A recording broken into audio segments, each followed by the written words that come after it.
انا دلوقتي هقول لك على اللغز اللي انت لو انت عرفته هتقدر تسيطر على اي دماغ بني ادم موجوده في العالم. بس نصيحه مني ليك ان انت تستخدم الحاجه دي في الخير، وتقدر ان انت تستخدمها ان انت تقنع حد مش الطريق غلط بالحاجه الصح. غير كده مش مسؤول عنك عن اي استخدام غلط للطريقه ديت.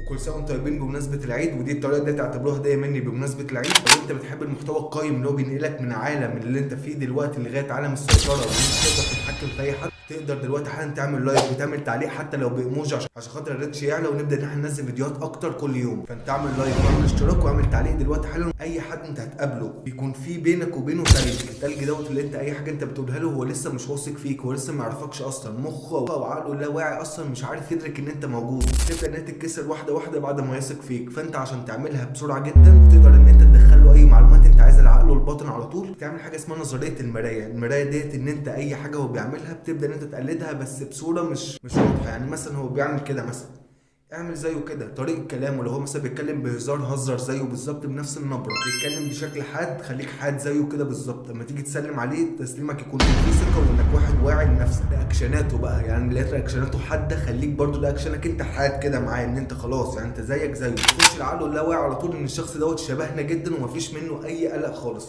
بيبدأ ان هو يثق فيك من اول 5 دقايق في التعامل بس.